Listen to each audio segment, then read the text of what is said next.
اللہ اللہ اللہ اللہ۔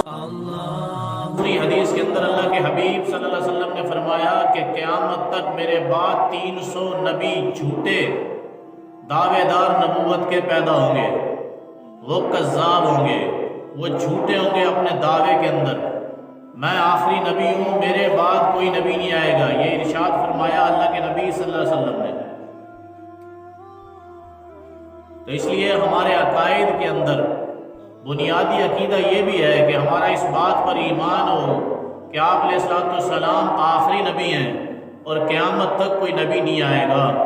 اور یہ بھی عقیدہ ہونا چاہیے کہ جو شخص یہ ایمان رکھے کہ نبی آ سکتا ہے، یا کسی ایسے جھوٹے کذاب جھوٹے نبوت کے دعوے دار پر اگر کوئی شخص ایمان لے آئے یا ہلکی سی رغبت اور محبت بھی دل کے اندر پیدا کر لے تو دائرہ اسلام سے خارج ہو جائے گا۔ اس لیے بھائی عقیدہ ختم نبوت یہ بنیادی عقیدہ ہے، اور اللہ کے نبی صلی اللہ علیہ وسلم نے فرمایا کہ میرے بعد 300 جھوٹے نبوت کے دعوے دار پیدا ہوں گے۔ تو تاریخ نے دیکھا اور اس کو محفوظ کیا کہ ایسے لوگ تاریخ کے اندر پیدا ہوئے جنہوں نے نبوت کے جھوٹے دعوے کیے، اور تاریخ نے ان کو مسخ کر دیا، اور وقت نے کاری ضرب لگائی ان کے اوپر، اور ان کی اصلیت کو امت کے سامنے اللہ نے افشاں کر دیا۔ ان کے جھوٹے پراپیگنڈے کو، جھوٹی زندگی کو اور جھوٹے نبوت کے دعوے کو لوگوں کے اوپر عیاں کر دیا اللہ نے۔ اللہ کے حبیب صلی اللہ علیہ وسلم، حضرت پاک صلی اللہ علیہ وسلم ابھی موجود ہے دنیا کے اندر۔ اللہ کے حبیب کی حیات کے اندر ایک شخص نے یمن سے دعویٰ کیا، یمن کا رہنے والا تھا، انس قبیلے کا تھا، رنگ کا کالا، اس لیے نام پڑا اسود، نام رکھا گیا اسود۔ اسود عنسی کے نام سے مشہور، اور اس نے دعویٰ کیا کہ میں نبی ہوں۔ آپ علیہ الصلوۃ والسلام حیات ہیں، آپ علیہ الصلوۃ والسلام موجود ہیں، اور اس نے جب دعویٰ کیا تو اس سے پہلے اس نے ایک گدھے کو سکھایا، اور جب یہ گدھے کو کہتا کہ اٹھ جا وہ کھڑا ہو جاتا، اور جب یہ کہتا گدھے کو کہ بیٹھ جا تو وہ بیٹھ جاتا، اور جب یہ گدھے کو کہتا کہ مجھے سجدہ کر تو وہ اپنی پیشانی کو اس کے قدموں کے اندر ٹیک دیتا۔ تو اس کرتب کو، اس جادو کو اور اس تماشے کو دکھا کر ہزاروں اور لاکھوں کا مجمع اس نے اپنے ساتھ جوڑا۔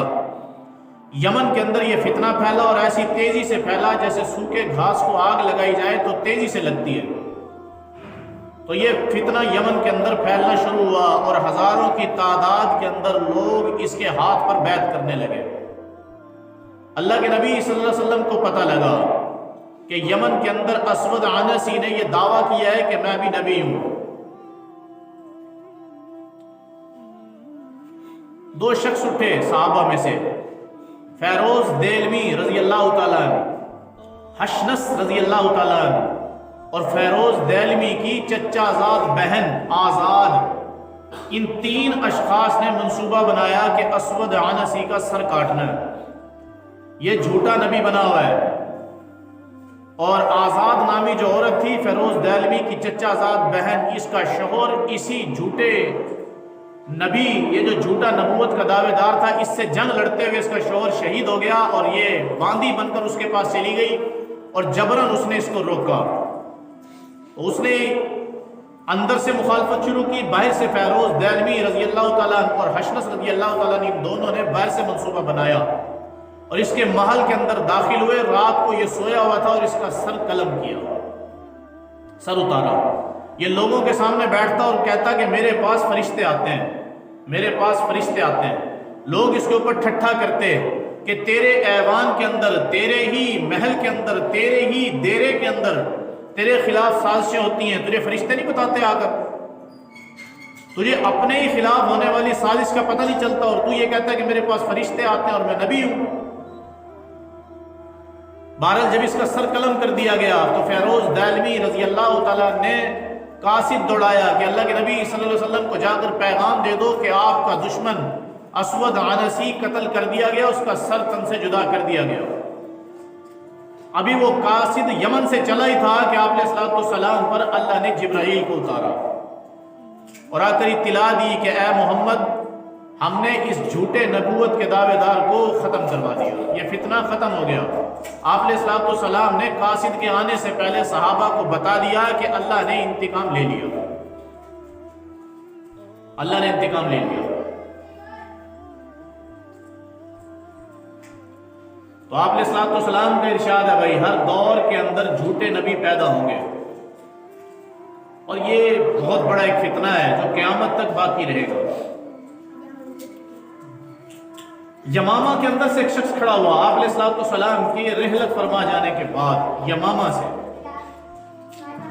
اس کا نام تھا مسیلمہ کذاب، نام تھا مسیلمہ کذاب یمامہ۔ اللہ کے نبی نے اس کو کہا تھا، کذاب کہتے ہیں بہت بڑا جھوٹا، تو یہ لقب حضور علیہ الصلوۃ والسلام نے دیا اس کو، تو نام پڑ گیا مسیلمہ کذاب۔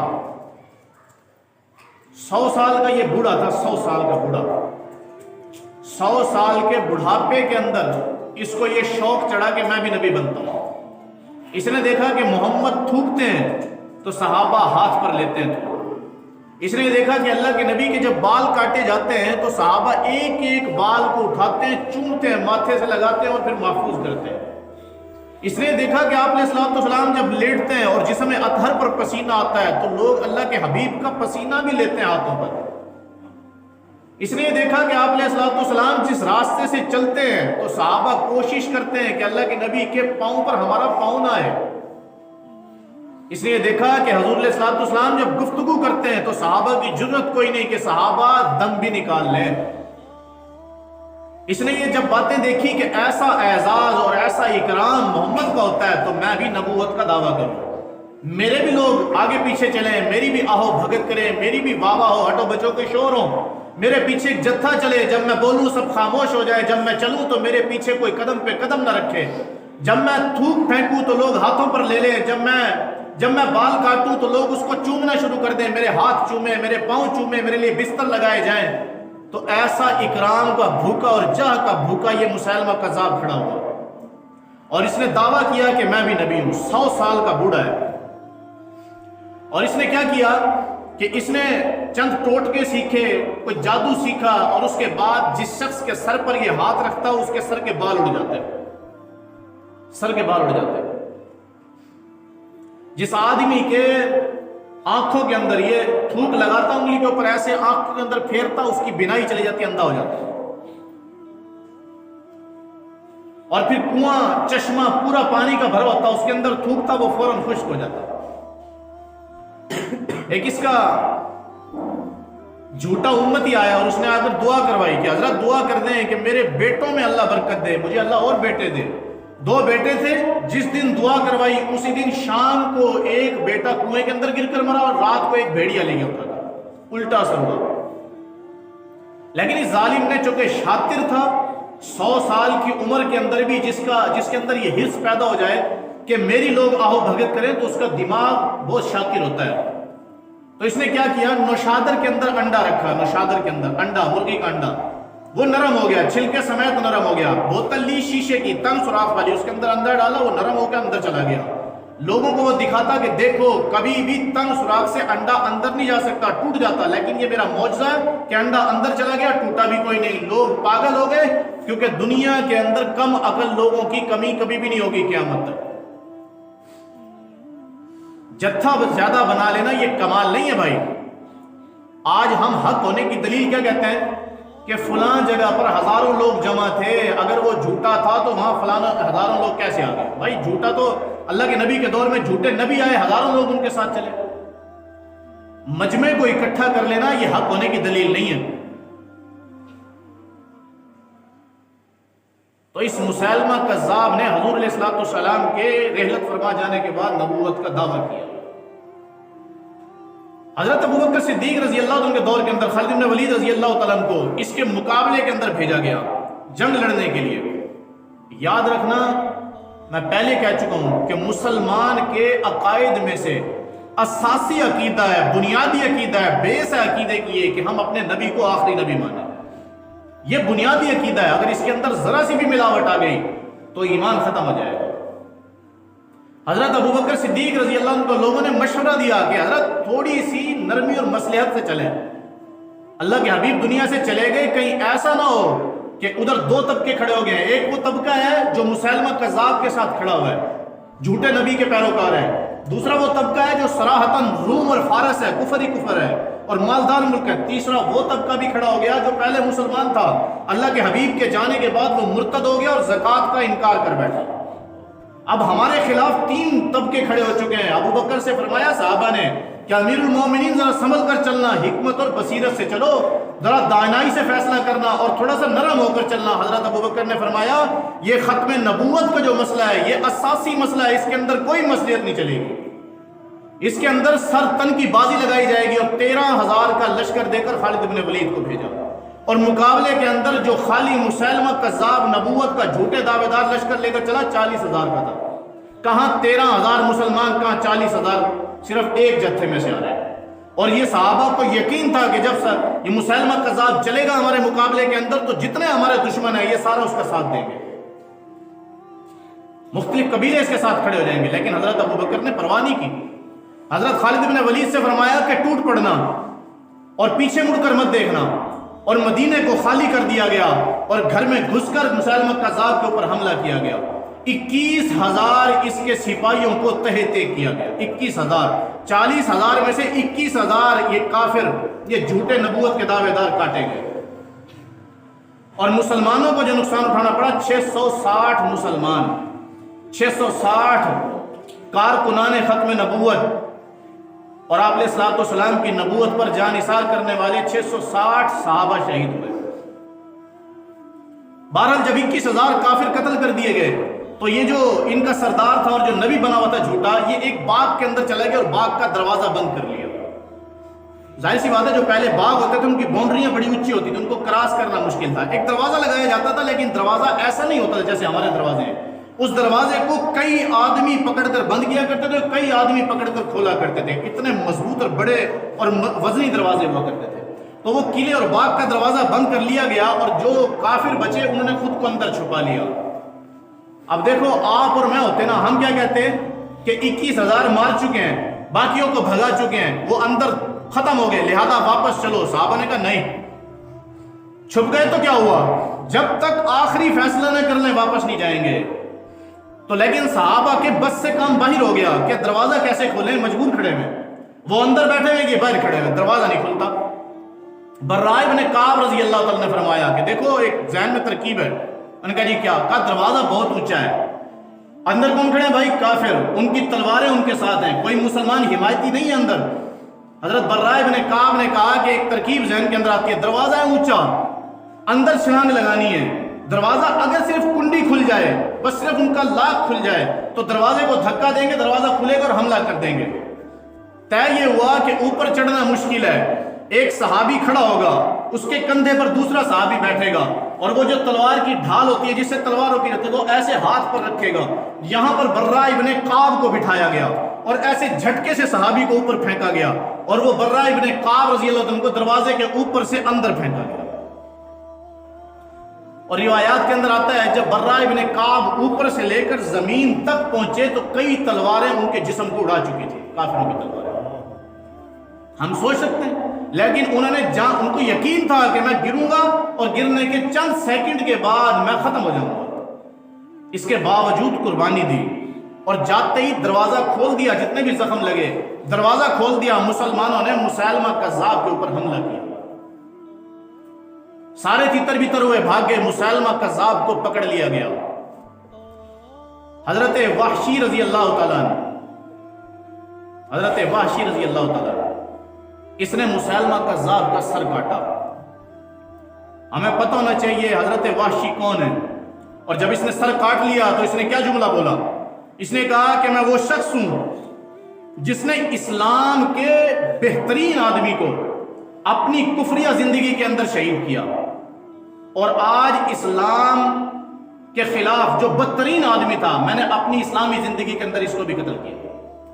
حضرت حمزہ رضی اللہ عنہ جو حضور علیہ السلام کے چچا ہیں، ان کو شہید کرنے والا بھی یہی وحشی تھا، لیکن پہلے مسلمان نہیں تھا.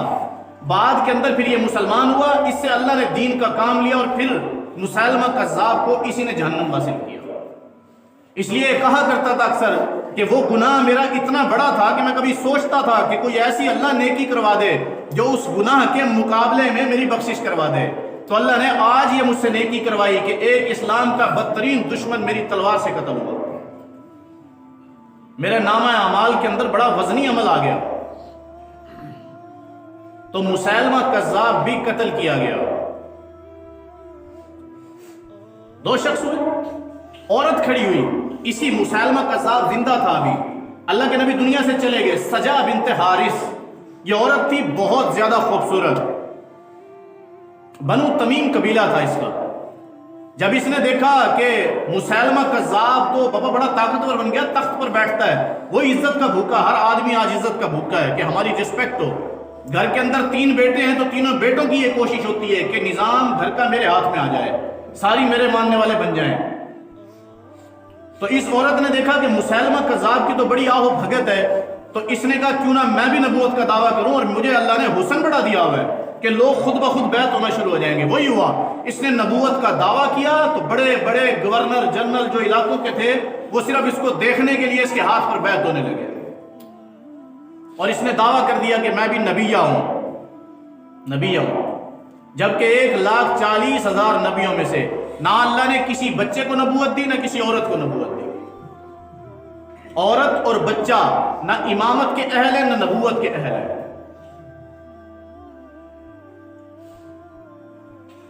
تو سجا بنت حارث نے کہا میں نبیہ ہوں.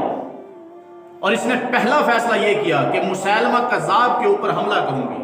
یعنی وہ بھی نبی ہے, میں بھی نبی ہوں, تو ہم آپس کے اندر ایک دوسرے کو جو جیت جائے گا وہ اس کا ڈنکا بجے گا. انہوں نے آپس کے اندر لشکر کشی کی. مسیلمہ کذاب کو پتہ لگا کہ سجا مجھ سے ہی لڑنے آ رہی ہے, تو اس نے کہا بہتر ہی ہے, وہ بھی نبیہ کی دعوے دار ہے, میں بھی نبوت کا دعوے دار ہوں, کیوں نہ آپس کے اندر صلح کر لیں.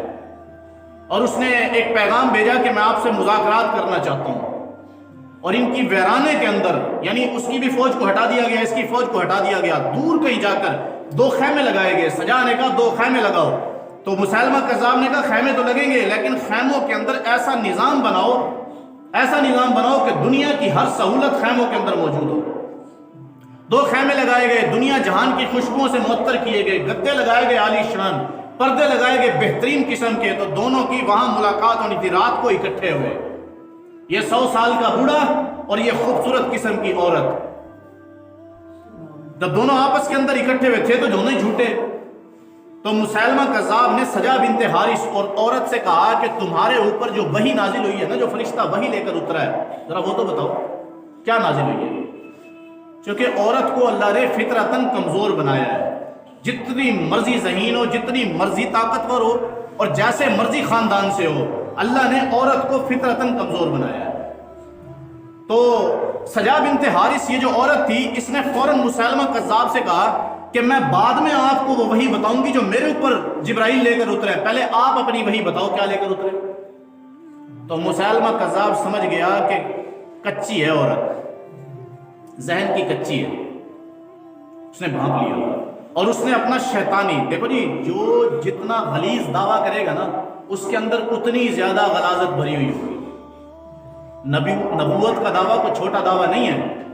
جو گھٹیا ترین انسان ہوگا نا وہ کہے گا میں نبی ہوں. اب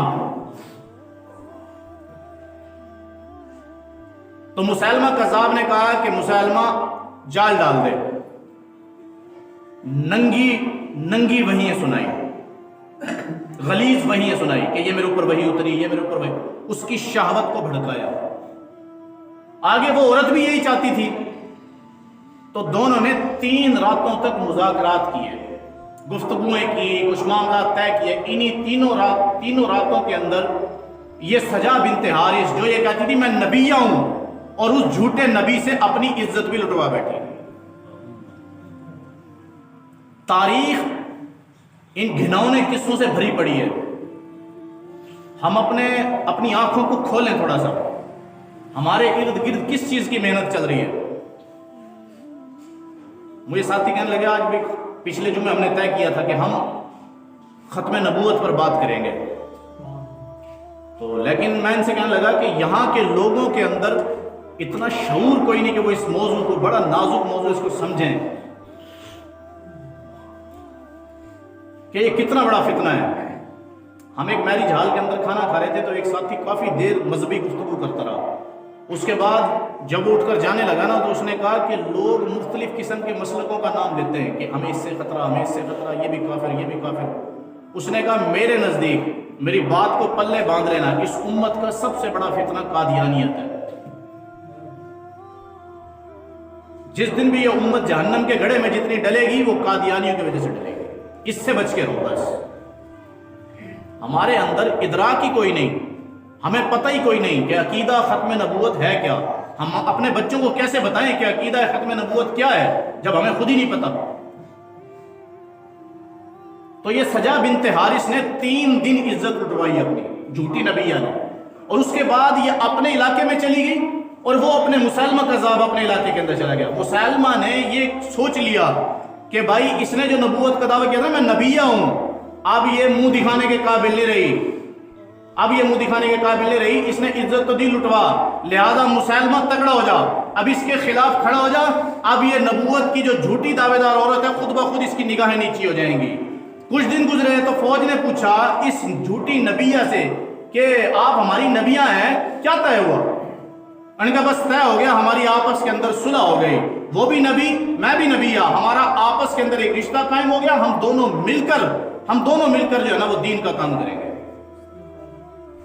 اس کے دماغ میں یہ بات، لیکن جیسے ہی ان دونوں کی فوجیں آپس کے اندر ملنے کے لیے آئی اور ایک معاہدہ نامہ لکھنے کے لیے آئی تو مسلمہ نے کیا کہا، میں تو تجھے جانتا ہی کوئی نہیں، تو کون ہے؟ اب وہ بولنے کے قابل نہیں تھی کیونکہ 3 راتیں عزت لٹوا چکی تھی۔ تو اس کی فوج نے کہا، سجا بنت حارث کی فوج نے کہا اپنی نبیہ، جھوٹی نبیہ کو کہ اس سے پوچھو تم نے جو اس کے ساتھ رات گزاری ہے، شادی کی ہے، حق مہر کتنا ہے؟ تو یہ ایک اونچے ٹیلے کے اوپر کھڑا تھا مسلمہ کذاب، یہ نیچے نہیں آیا اس بات کا جواب دینے، اس نے اوپر سے بات کی اور سجا بنت حارث سے کہا کیا کہتی ہو؟ اس نے کہا میرا حق مہر کتنا ہے؟ کہا فجر اور عشاء کی نماز تجھے معاف کری، یہی تیرا حق مہر ہے۔ نبی تھا نا، اپنی مرضی سے جھوٹا نبی ہے، شریعت طے کر رہا ہے۔ کہا فجر اور عشاء تجھے معاف کر دی جا، تیرا یہی حق مہر ہے۔ یہ رونے لگی اور اپنے کرے پر شرمندہ ہوئی، اپنے کیے پر شرمندہ ہوئی کہ ایمان بھی گیا اور عزت بھی گئی اور آج سارا کچھ لٹوانے کے بعد خالی ہاتھ کھڑی ہوئی۔ اس نے توبہ کی، اللہ کے سامنے روئی کہ اللہ کفر میں چلی گئی تھی، معاف کر دے۔ اور یہ آ گئی پھر اپنے علاقے کے اندر، بنو تمیم قبیلے کے اندر، اور ایک کمرے کے اندر اس نے خود کو بند کر لیا اور تسبیح اور قرآن کی تلاوت اور بس اللہ سے آوازاریاں، اور اس نے کہا کہ میری خواہش یہ ہے کہ بس جب میں مر جاؤں تو میرا جنازہ کوئی اللہ کے حبیب کا صحابی پڑھائے۔ حضرت امیر معاویہ رضی اللہ عنہ کا دور آیا، یہی بنو تمیم قبیلہ جہاں پر آباد تھا یہاں قحط پڑا۔ حضرت امیر معاویہ رضی اللہ عنہ نے خط لکھا کہ جتنے لوگ یہاں آباد ہے بنو تمیم کے، وہ سارے کے سارے بصرہ کے اندر آ جاؤ، بصرہ شہر کے اندر، یہاں پر اپنی آبادیاں قائم کر لو، یہاں ہم آپ کو کمک اور امداد بھیجیں گے، یہاں کھانا پانی یہاں ملے گا، پریشانی کی کوئی بات نہیں۔ یہ عورت بھی سجا بنت حارث، یہ عورت بھی اٹھی اور بصرہ کے اندر آ گئی۔ یہاں پر اس نے آ کر خیمہ لگایا تو حضرت امیر معاویہ اس کے پاس آئے، جب پتہ لگا اور پوچھا کہ پہلی زندگی سنا تو یہ رونے لگی۔ اس نے کہا مجھ سے میری پہلی زندگی نہ پوچھو، میری مدد کرنی ہے تو کر دو، مجھ سے میری پہلی زندگی نہ پوچھو۔ بعد کے اندر اس کا وہیں پر بصرہ کے اندر انتقال ہوا۔ مغیرہ ابن شعبہ رضی اللہ تعالیٰ انہوں نے اس عورت کا جنازہ پڑھایا، بعد میں اس کا جنازہ صحابی رسول نے پڑھایا۔ تو یہ 3 میں آپ کو بتا چکا ہوں، اللہ کے نبی نے فرمایا 300 نبوت کے جھوٹے دعوے دار پیدا ہوں گے میرے بعد۔ اللہ اللہ اللہ اللہ اللہ